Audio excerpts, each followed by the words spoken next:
how Waverly and Nicole have made an indelible mark on LGBTQ pop culture. How a fandom became a movement. But right now, there's only 3 words that matter. And that's fight for Wayhaught.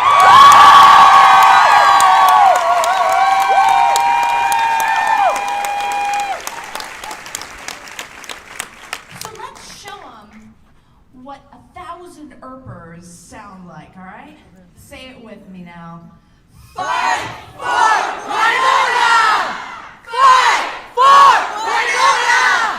Fight for Wayhaught! Please welcome to the stage Wynonna Earp showrunner and writer Emily Andress and Wayhaught themselves, and provost-chalkley.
Let's give some love to these Earpers who have been busting their asses to show everyone how important Wynonna Earp is and why she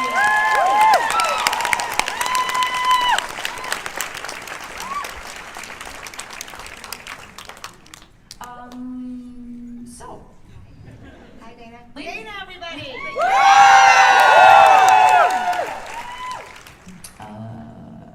Anything new?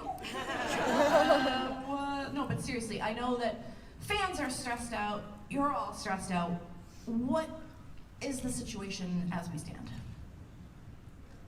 What's the situation? I feel like the situation is hopeful.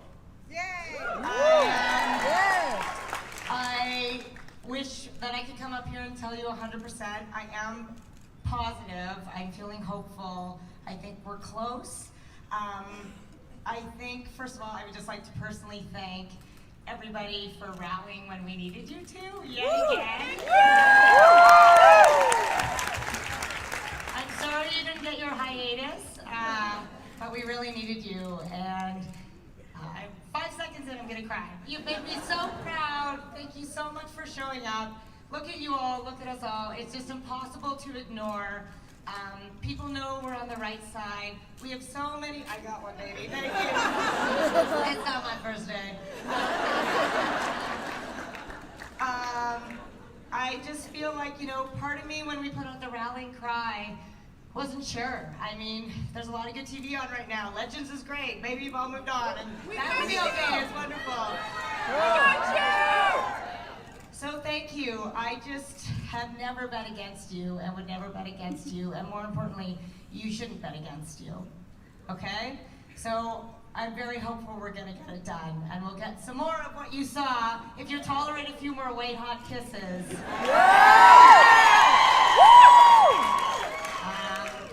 We have every intention of continuing their beautiful story. So thank you.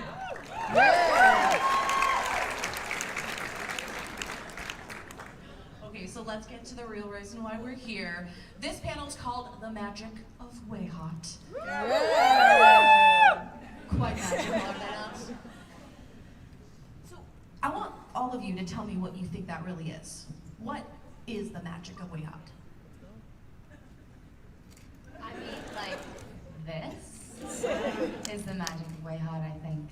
I think that the magic of Wayhaught was one of the first I think, examples in pop culture of how powerful a fandom can be when they finally see themselves on screen. And I think what we've been able to witness with how incredible the past 4 years have been. We were talking about this a little bit last night. It's when you take a community of people that don't feel represented in a way that makes their hearts happy and makes them feel seen and makes them feel loved and included and accepted and celebrated. But when you do that, it's like you can create things like this, you can move mountains, and I think that's the power of Wayhaught.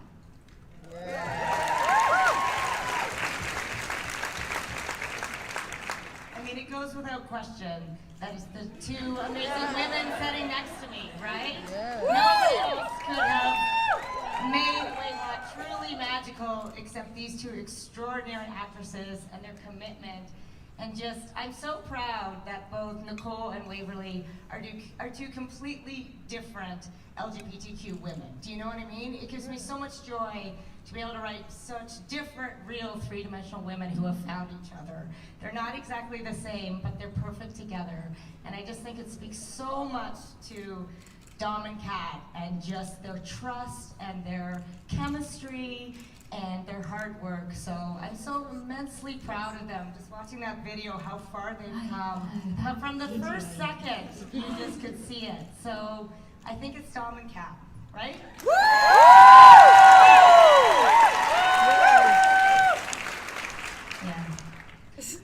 So hi guys. I think I'm a little bit speechless, to be honest, from that video. I was bawling my little eyes out back there because it's like we have come on so far. Not just us, but the whole show and everything. It's from the first time we came to Clexacon to now. We've all been on such a journey, you know? And seeing you guys back here, seeing some of the same faces, seeing how much you guys have come on, and how much we've all solidified even further, I just think that that kind of magic doesn't go unnoticed, and that's the reason why we have to go back. Please.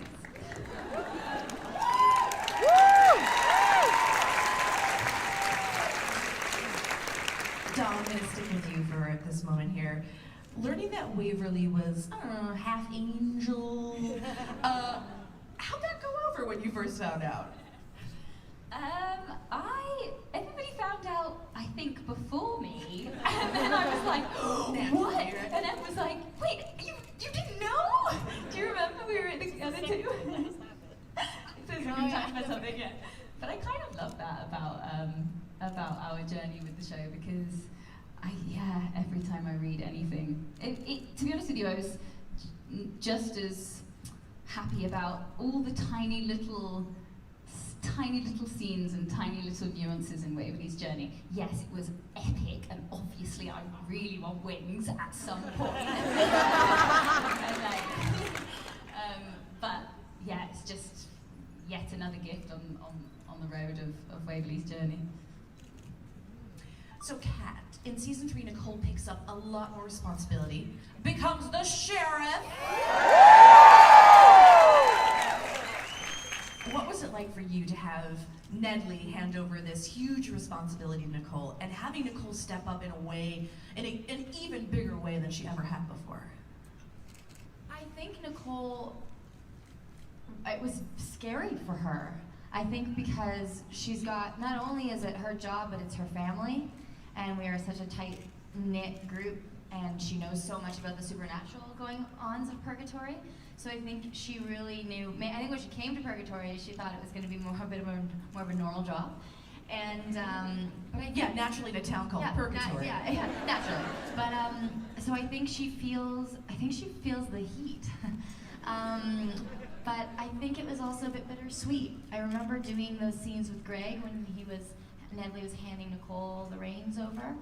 And it was a bit scary for me because I didn't know what was going to happen with Greg's character. He was like, I'm done, I'm off the show. And I continuously told him, they're never going to get rid of Nedley. There's no way, we're going to unleash Not our Nedley. No. but it was, there's so many layers with Nicole and Natalie. There's a father-daughter relationship that has become so much clearer, especially this season. The fact that he was looking over her since she was a little girl was just like the most beautiful thing. It was written by Noelle Carbone. Stand up, you beautiful Canadians.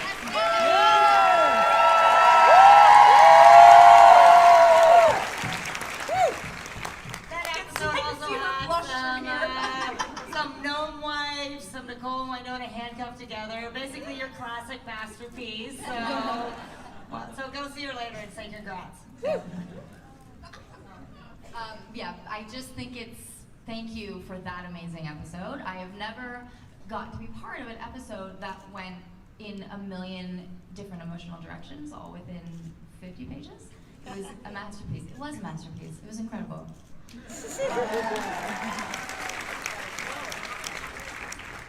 So Dom, I want to congrats you. Oh, it's Sunday!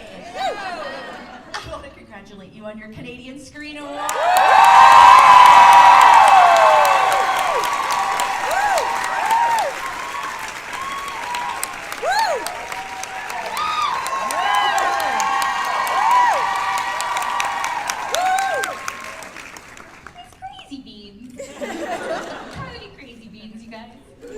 A little birdie told me, and her name actually is Dominique, and it was on YouTube.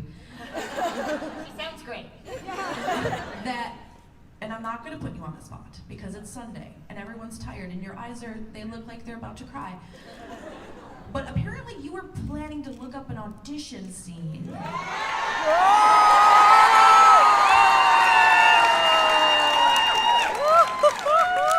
And that you might reenact the fateful moment at the next convention you were attending, but here we are. Guys. Okay, so here's the thing. I'm really silly for promising things. Really silly for promising things. In Seattle, I had that panel.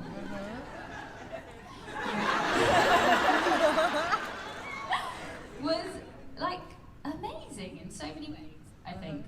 My microphone keeps going in and out. I felt like I had a huge, I'm gonna be super honest, I had a big breakthrough on that panel where for the first time in my life I was up on stage, which is crazy because it was like the most intense stage. Do you remember? With the couch and the sparkles in the sky and all this stuff, it was crazy. But I for the first time was just like quite relaxed, which is not normal for me when there's loads of people. Because it is really scary. We support you! Thanks. But on that panel, I was like, I have got this life thing. I am just gonna like, yeah, I'll promise that. And now I'm here, and I'm regretting it so much. And I'm wondering whether you will commit to me something that I will choose when I feel like the moment is right in the next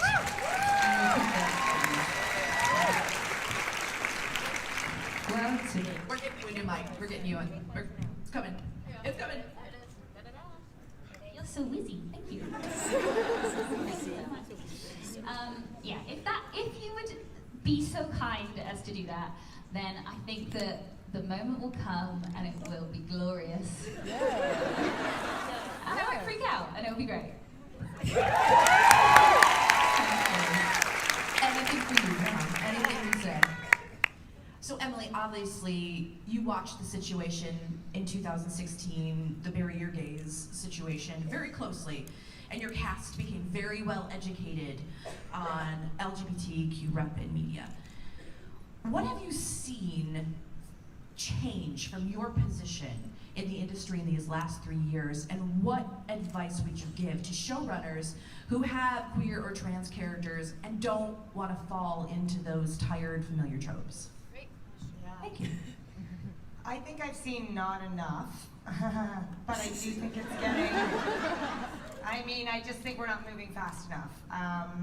But wow, what a year that was, 2016. That was a crazy year, and look what happened. Look what positivity came out of it, if I may say that. I think that there's so much more awareness now among writers and decision makers and showrunners that the LGBTQ community has been so harmed by this ridiculous trope, and more importantly, that we're not going to fucking put up with it anymore.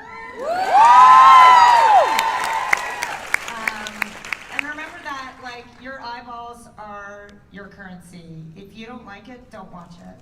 You can tell them you don't like it before you don't watch it. That's fine. Oh, they'll tell them. Okay, good. Yeah. Please do. What was the second part of your question? I'm sorry. Just what advice would you give? Oh, what advice? Yeah. I'm gonna be totally honest. I would say my advice is ask for some advice. Like, I would love to write a trans character, for example, and I got asked that question a lot. I cannot imagine living that experience or writing that character without speaking to people in the trans community. You know what I mean? And I'm really good at a lot of stuff. I'm really bad at a lot of stuff. But I have no problem anymore reaching out to someone who has more experience and wants to know, to hear about what they would want in that story and what they would want in that character and whatnot. So I honestly just think, like, you gotta put your ego aside and not be afraid to speak to those communities who you want to represent. I think that's critical, and ironically, the more, for lack of a better term, successful I feel like I've been in my career, the more comfortable I would be 100% saying, what was it like? How did you know? What was your transition experience like? What do you wish you could see on screen? What do you think about it every day of your life? Is it just part of your life? What do you think we can have a trans villain? What would that look like? You know what I mean? Do you think it's too early to do that? I think that's my advice, is I just think we need to reach out. Do you know what I mean? And also, obviously, hire more people from the community in writing rooms is huge. We're just trying as fast as we can, and in Canada, I feel like hopefully we're moving a little bit faster, but we just need to get more people from the LGBT community into positions where they can tell their own storytelling. And that's why it's so important, a con like this, where you are telling your own stories, where there's so many incredible projects and films and web series. And I'm so proud of you, even just seeing, like, where it's come from first year we came here. Look at this, it's just been amazing. Please keep telling your stories, and then hire me when I'm washed up. I can get one for you. But it's extraordinary. So I am encouraged, if that makes sense. I have receipts on you, Andress. I'm good. She practices what she preaches. From the get-go, from somebody who's been in this industry on the other side, Emily has always been checking in from the get-go, like from season 1. And this is something I knew this show would be special when Emily made it a point to say, like, hey, I want to connect with you and the people in your community. So I think I've also made mistakes. Like, I'll be totally frank about it, and like, I hear about it a lot. I definitely have stories that I would do much differently now than I did when I was younger and a little more naive. And I stand by those mistakes because I feel they've helped me become who I am. So thank you for saying that, but I completely acknowledge that I'm still learning. So thank you.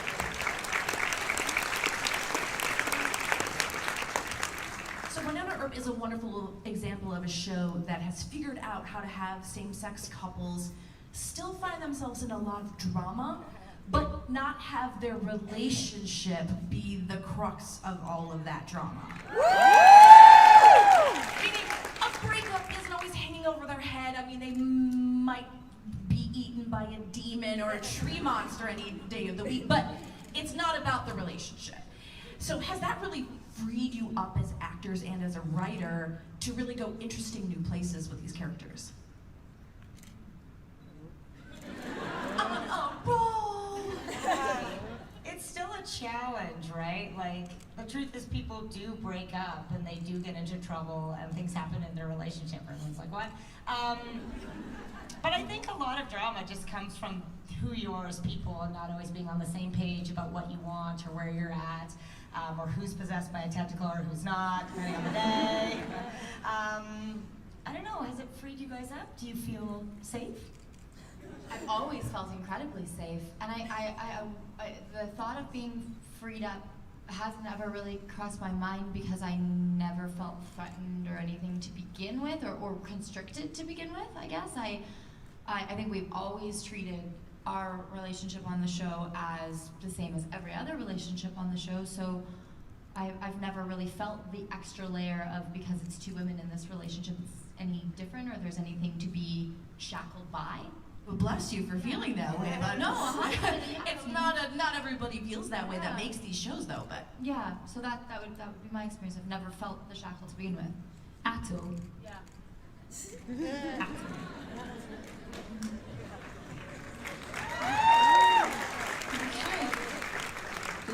So what have been some of your favorite moments of season 3? Since we can't really talk about season 4 yet. Well, in season 4 we got some good stuff cooking though, I think, if we get to do it again.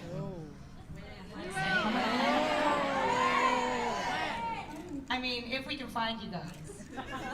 Just kidding. You know where to find us. What were your favorite moments of season 3? It's been a while, right? Yeah. Wow. I think Dom and Kat had some extraordinary performances. I think they really came into their own. I really do love No Wife episode. I love the episode where Kat is with Melanie, Winona. I just think Kat is the greatest drunk actor of all time.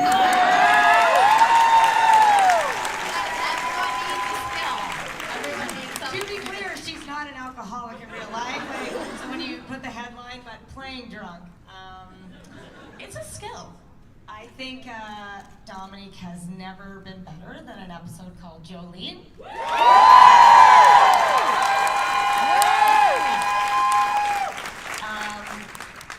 And I feel a little guilty, but I can't imagine what it took to get there.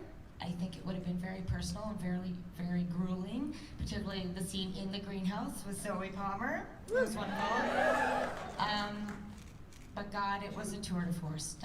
It was incredible. It felt so real. And thank you so much for getting what we were trying to do with that episode. We were incredibly nervous about it. Written by Shelley Scarrow. I should just give her a shout.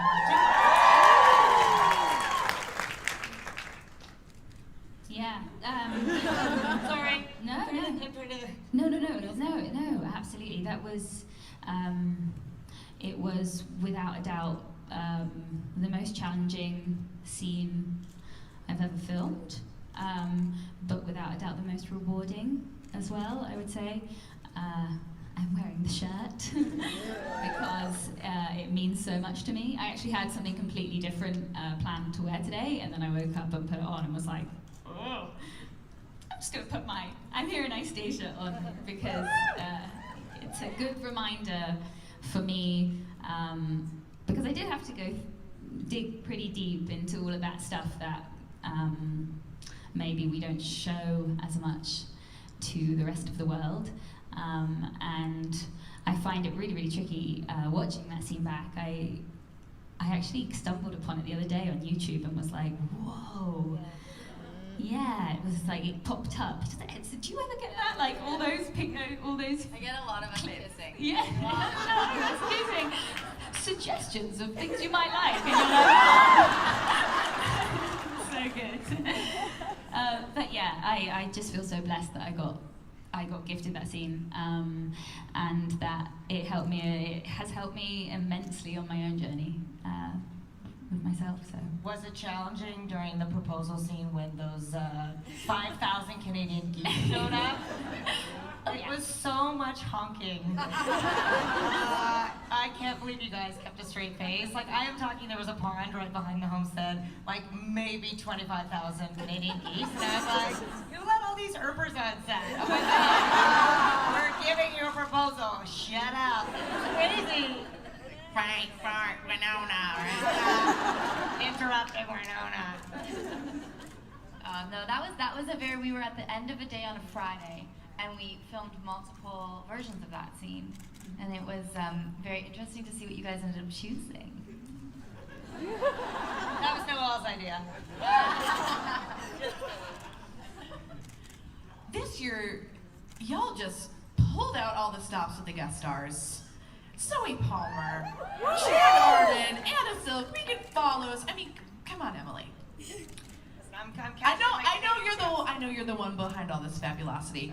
How did you assemble this Avengers team of guest stars? This Canadian Avengers team in the podcast. I think it speaks to the fact that the show is in its 3rd season, to be honest. And look, we film in the middle of the winter in Calgary, Alberta. It's pretty cold there. Shout out to any Calgarians here. That's right, babies. So I think the one thing we've always had on our set, I hope this is true, is we kind of have a no asshole policy, and we really do try to have a good time. So I feel like amongst actors, we have a reputation now as being really fun and free, and you can come, and Zoe Palmer can sing a song and try to kill Dominique, and it's a whole thing. And so I called in a lot of favors, but I do think, look, the show now has a bit of cachet. It's well known for its fan base, but also truly, I think we are known as a really kind, fun set, and a chance to just, it's an amazing genre show. You can come and spread your wings and play a crazy character. Who doesn't want to do that? I assume it's a... I think it's like a huge kudos to Emily and our producing team, because being on the actor side of it, I have so many peers coming up to me and saying, like, I want to be on your show so bad, I would love to work on Wynonna. And people who I know want to come back that have so many options open to them, especially in the directing side of things, who are like, I will come back and do Wynonna, even though I have all these options. They want to come back because it's an incredibly special environment that you've created. And I think the amazing thing about Emily is that she is so unique in the fact that she hires people to work for her, and then she actually gives them she empowers them to do what she hired them to do. And that is an incredibly rare quality in a lot of producers, but she trusts her people, and I'm just lazy. No. But I think it needs to be said, because you've created that environment, and you've created a place where creative people feel like they can actually do their job, and the crew gets the power to make the decisions, and then they get behind the show, and it's just a beautiful example it's been to me of how to lead a team perfectly. Thank you so much.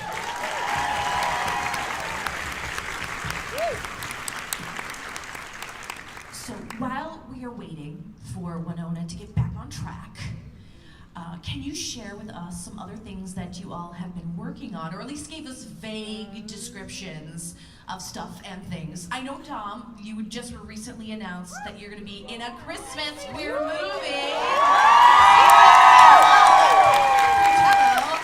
So I'd love to hear about that. Thank you, yeah. I'm really excited about it, actually. I haven't spoken to either of these ladies about it, so... By the way. Yeah, no, I know. I think it's amazing. Yeah. It was one of those things where I read the script and was like, I've always wanted to do like a rom-com kind of thing, but if you're going to do a rom-com, why not do it about something that pushes the boundaries a little bit and gives this beautiful community what they so deserve. A happy ending, and for me personally, the reason why the role stuck out to me so much is because I feel like, so I took some time off and went traveling to Brazil for 5 months I think everyone probably knows that. But, Carla. What? Oh right, yeah, that was I was traveling with her last time when we went to Southeast Asia. Is that what you mean? Yeah.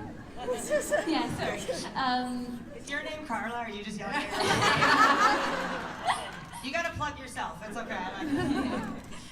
But yes, and that role, the one thing I connected with most when I was traveling was my love for music, and I Putting on an album? and play guitar in it. Yeah, I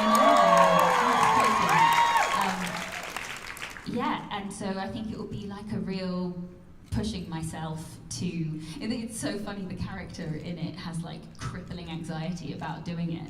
So when I was reading it, I was like, oh, I get this. Like, this is gonna be good. So I think that hopefully it should push me to do some things that scare me. For me, I'm doing like all these spaghetti at the wall things of trying to make other projects. So I've been working on a little web series called Pooched. so supportive with the Traveling Birdies. Thank you guys. So I just want you really quickly to know, we didn't get IPF, but I also want you to know it was the 3rd time I've been rejected by the IPF, so I'm really used to it. But we've moved on to explore more funding. We actually took all the metrics of all the engagement you guys did and put together this huge marketing document, and it's really, really boring but very helpful. And so thank you for that. And then I've also spent the last year developing a half-hour warm family comedy that I was during Canadian Screen Week actually in Toronto also to pitch that to some networks, which was a really exciting experience for me to get to that stage with a project. And I'm taking the directing program at UCLA right now. It's been a lot of on the other side, developing myself and being back in school has been exhilarating, and I go through I'm terrified I could never do this to oh, maybe I could be okay at this. And it's this huge cycle, but what an amazing learning curve. And I just I saw you. I'm so energized. I feel my creative spirit is on fire, and I'm so excited. So those are the 2 things, and then one more little thingy is very small. It's an embryo right now, so it's coming. Not that. Not the baby. I am not pregnant. I'm not pregnant. Warned me before that. Sorry. No. Let's clarify. No, I'll get the whiteboard. Don't bring Get the whiteboard.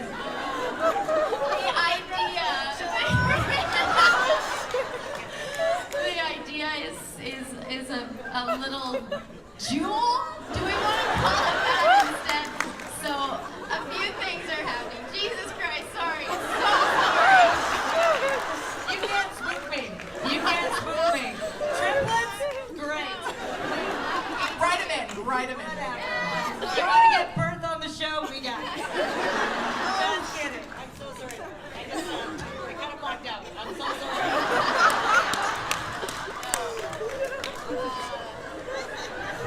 That was the way that you released it as well. I can't imagine. I'm so I'm sorry. so sorry I'm interrupting you. That's it. I'm gonna stop. Tell us about your jewel. Clarify what this embryo is. It's my, I have a feature. I've been on a journey to find a feature film. I want to have my first feature because directors are really held to their first feature, and if it's shit, then it kind of haunts you. And so I just have, I think, found what it's gonna be. So now it's just needs to grow and massage, not inside of my body. This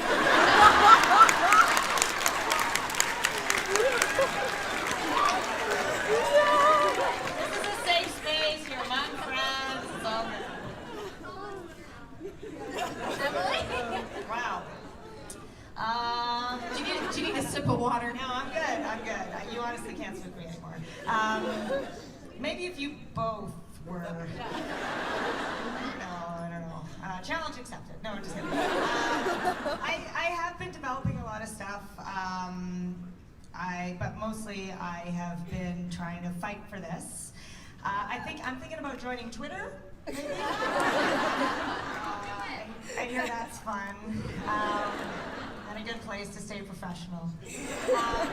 No, I'm developing stuff all the time, but I almost I don't want to get too far down the road because this has my heart, and I'm gonna fight for this forever. But obviously, I'm always looking at new properties, new comic books. If anyone knows anything good, feminist, LGBTQ stuff, that's kind of my wheelhouse. I never want to leave that. Sci-fi is always looking for new stuff, so I do have a few ideas and a few properties I'm pursuing. But mostly, I just yell. I just yell about this and make phone calls, and I'm happy to do it. And I'm ready to go. We have 6 outlines pretty much ready to go. So we gotta figure out how to get some people out of the garden, and if there was a barber in there, just it'll grind. So I'm not worried about what's next for me personally. I'm so happy these guys are doing stuff though. I think everybody should do their stuff. For me, I'm just no, I just want to finish this story and tell this story. So, finish it in 10 years. So.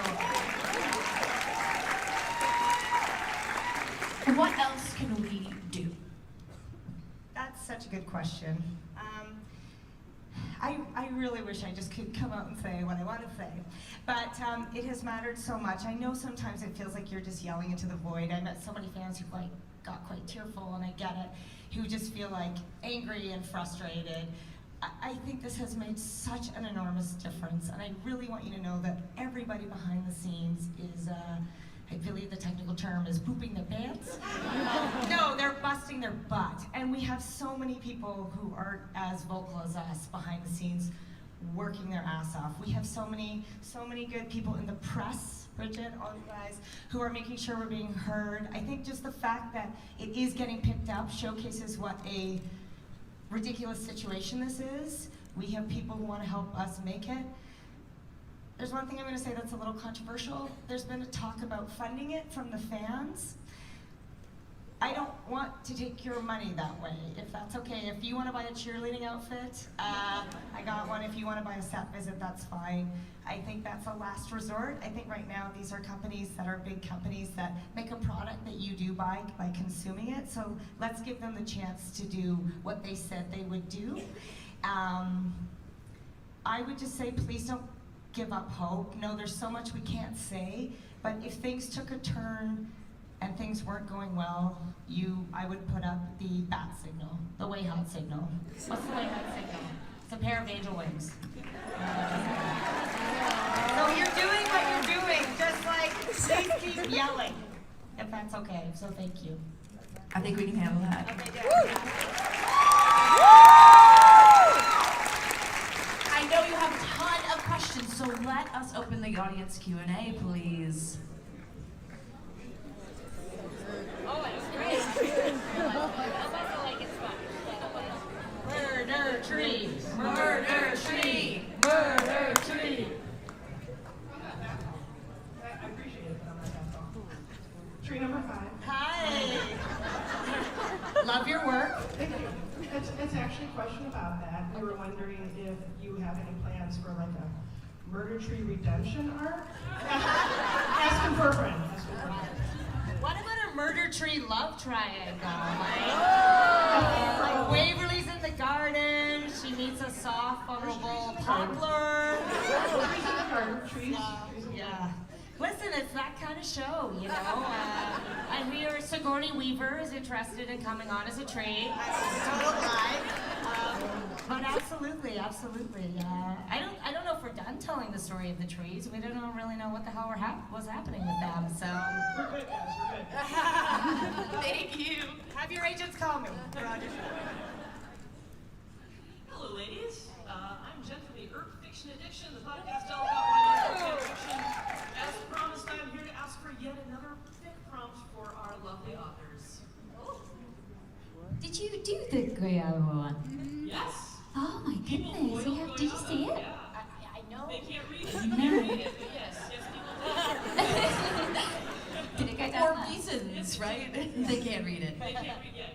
I know you can't read the fiction, but while we don't have canon content right now, we do have fic, and that is helping us kind of get through. I'm so glad it exists. Thank you so much. Yes, absolutely. I think it's a huge resource for the fandom, and we love it when we get a prompt, either intentional or not, from you guys. So They're in a boat. awesome. That's it, just the book? Can I? One of them has amnesia. And something to do with bad seafood. Okay, think authors, you got it. In those, that's Caparel, bring in the sex. Bring in the sex.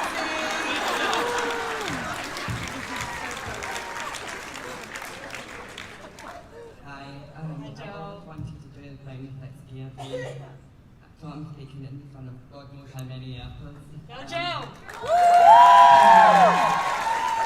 It's been one of the air really kick off over the past 2 years with aircon popping up all over the US and Canada, all over. And it is a generous, loving fandom, and people have found love and they found family. And what has it been like for you to witness that in real life and online as well? Well done, child. still so surreal for me. I can't believe you get what we're trying to do with the show and enjoy our stories. And I think one of my favorite things is just how warm and generous you are about all the crazy things we do on the show. You're part of the joke and you're part of the family, and that's why it makes me so happy that you're fighting, because I've said this to a few fans. I really feel like you built this. This is your show too, and you have the right to save it. Do you know what I mean? We were talking a bit about our first Clexacon, and when we walked out to the Wayhaught panel, the first year, I just knew something, this was once in a lifetime. And Kat made everyone do the wave. Should we do it again? We got it. Start the wave! Hey, we're going over here. 1, 2, 3. Come on! Okay, pause. We need like way more action Sunday. Okay, let's take a second. Ready? 1, 2. Hey, let's go!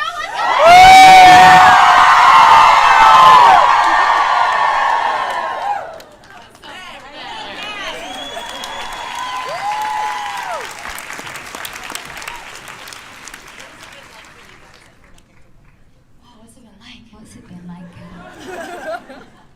I mean, like, I never ever thought that I would be part of, well, anything. Are you out of breath? I mean, really, I need to exercise more. Yeah. But like, it's so crazy. Sorry. Oh no, it's crazy stuff. Yeah. I feel so fortunate as an artist to. I think you can go through a whole career without getting any sort of human connection for your work. Yeah. It's so rare, especially working in film and television when there is no audience present when you're working. So I think just the oh my God, doing I'm just something so that shocked matters. that, you know, yeah. Yeah. Everyone's just so shocked about the embryo. We're just like, Terrified, all of you. just kidding. Doing something that brings light into this world, I think, is something that I've always wanted to do, something that is so important to me, sometimes I find difficult, and when I see you guys, it gives me so much strength. Does it give me strength? Is that what I mean? Sorry. No, I just want to make sure that, you know, you use the right words to describe what you're actually talking about.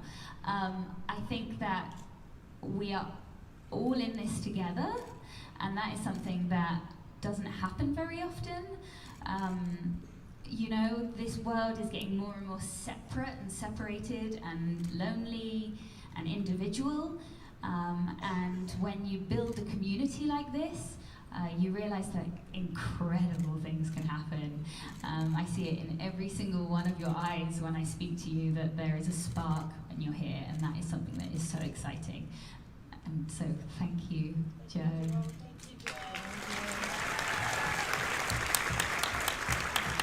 I don't know if we would be such a family if you all weren't such a family together. I think we like each other. We do. I've never had a cast like this that are just, you're all such extraordinary people, inside and out. It's a shame about your faces, but we're they are extraordinary people, and I truly think it's lightning in a bottle. I say that all the time, but that's what's made it special. But if you have a choice, you can choose to be kind, I think, and choose to be positive, and that's what we've done, and it's made all the difference, so thank you. I think Joe have a wonderful lead-in question for that. He's not looking up though, so. Oh well. In the spirit of kindness, and I know, Kat, you started your animal shelter, Dawn started the Wave, Emily, you know, you're just boss. And also, if everyone could please say thank you and give a big round of applause for Kat speaking about her anxiety at Green River Club's mental health action.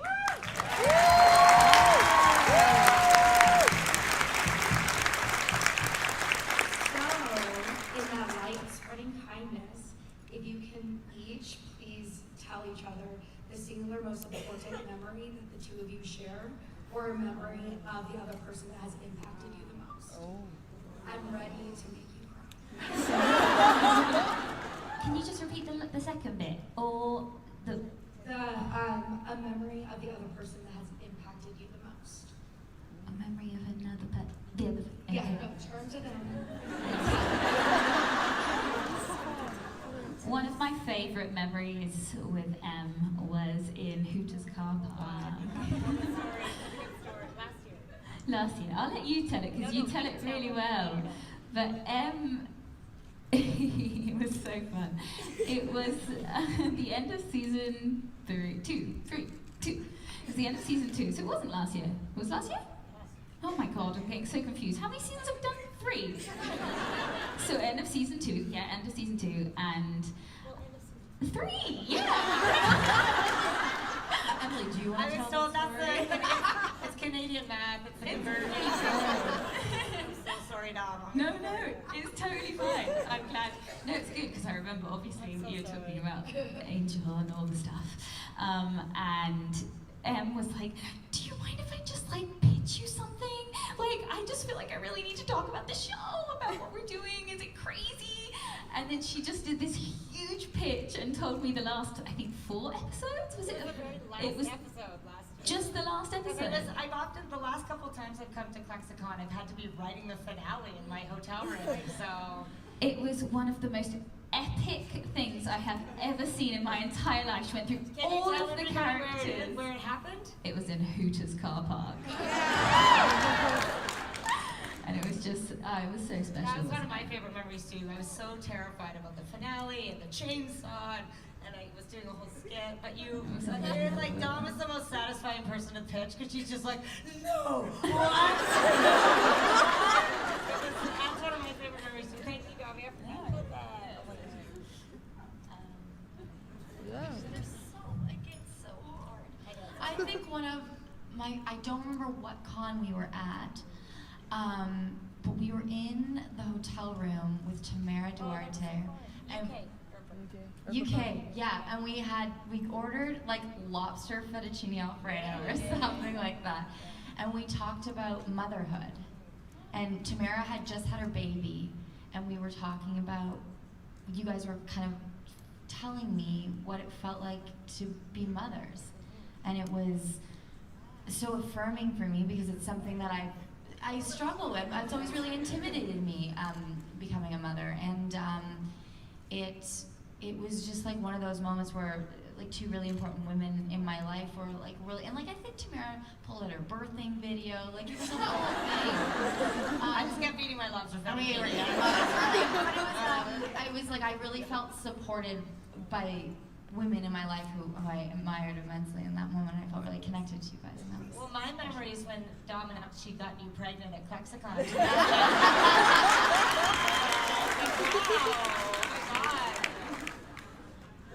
yeah.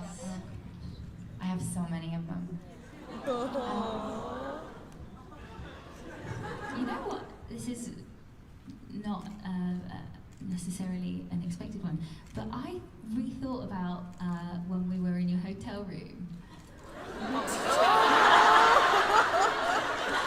Just recently, in the last convention. Yeah. That last night was so special. Read the room, Dom. It was the end of the convention. It was the end of the lights. the convention, and I came over to drop off the other 2 dresses in Kat's room, and we just sat on the bed and talked, and I felt like I was a 15-year-old girl again at a sleepover, and she was like, "Oh, I've got this new cream, it smells really nice," and I was like, "Oh, that's lovely." I ended up staying in your room for so long, and I thought, I just felt so connected to you in that moment. It was really special. I love that. I also have a memory of, I don't know what we were doing. We were at your house, maybe during season 3, and you had made salad And we were eating salad and talking about like some big life emotional, like we were both really feeling like we were both going through a big shift in our life. And I remember we were sitting on the two couches in your living room, and we were, I just, bulgur salad, I remember. yes, the bulgur salad, yeah, and I just remember feeling, like, because we had been apart for a long time, and I remembered feeling like we had come back together as different people. Like we had started in one place, had kind of grown apart a little bit, and then had come back. And it was like we were both stepping into a stage of our womanhood simultaneously, and it was really beautiful. Do you remember? Yeah, I do remember, yeah.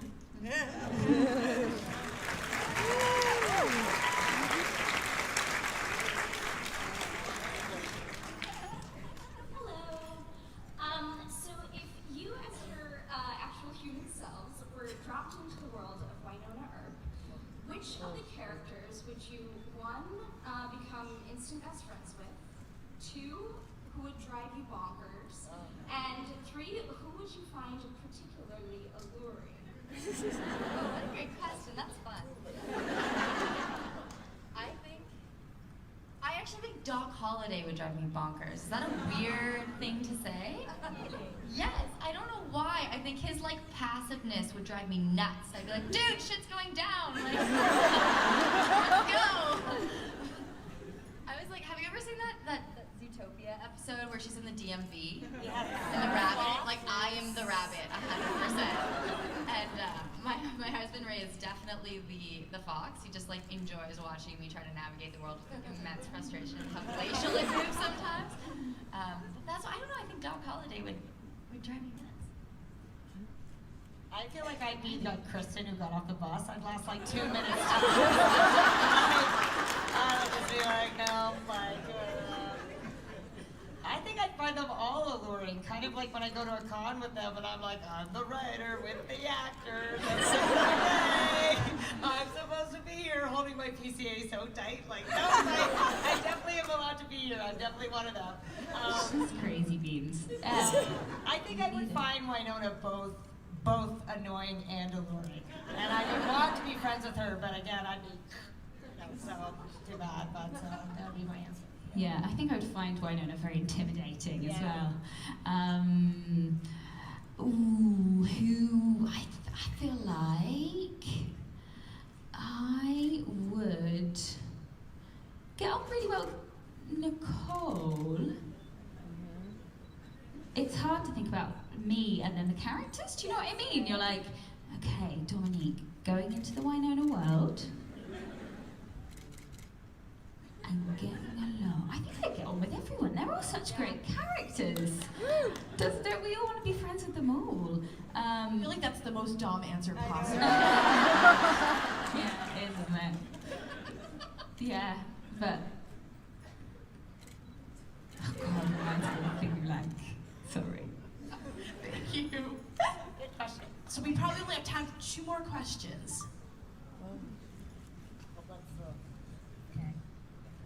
Hi, my name is Chris. I'm from Hungary. All right. Woo!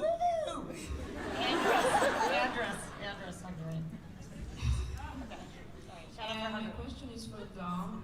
Please don't hate me for it. My friend asked me to ask this question. Your friend named Chris from Hungary? No, my friend who is from Hungary. So, if we really had to choose between saving Nicole and Wynonna,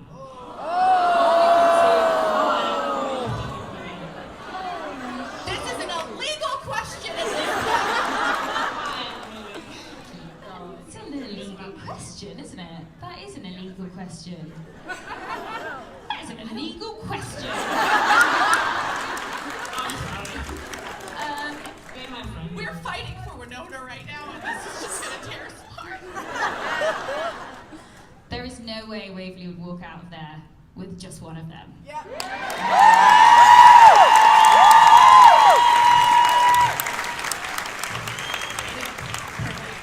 you.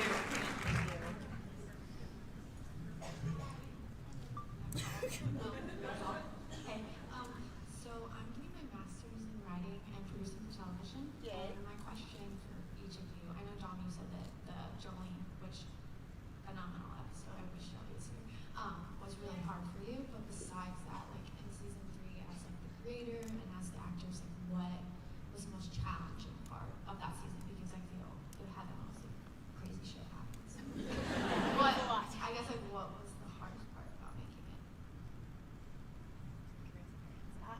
me it was Dolls' death, like 100%. That was really, really hard.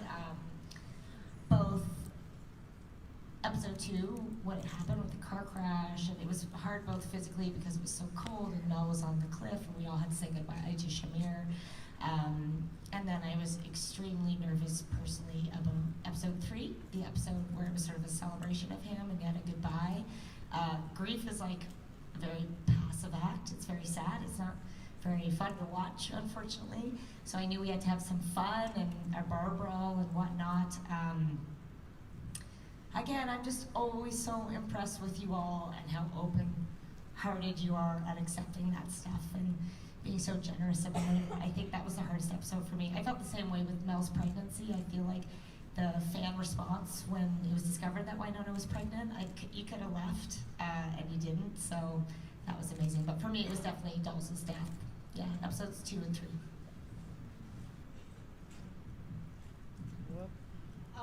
No, it's okay. We're both in this. I can answer one first. I can do this. I could do this. I think that I found the last 4 episodes quite challenging, actually. There was no, not at all. There was just a lot of things to get your head round of all of the things that were happening in such quick intervals. Having a dad, Some would say too quick. I'm so sorry. No, God, no, not like that. But just, I think in many ways, the fact that having a dad, thinking you don't have not knowing who your dad is, finding out who your dad is Wynonna's boyfriend, like all of these things. It's just like, what?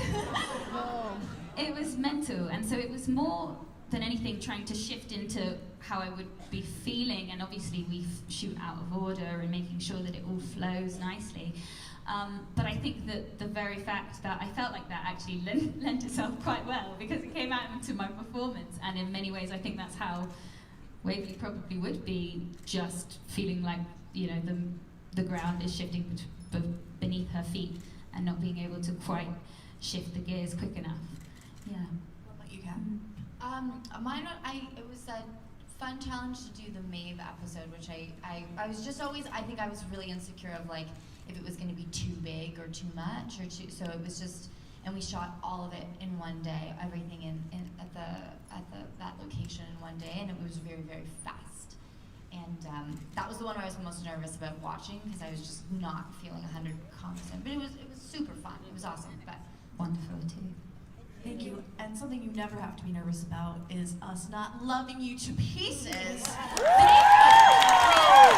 you.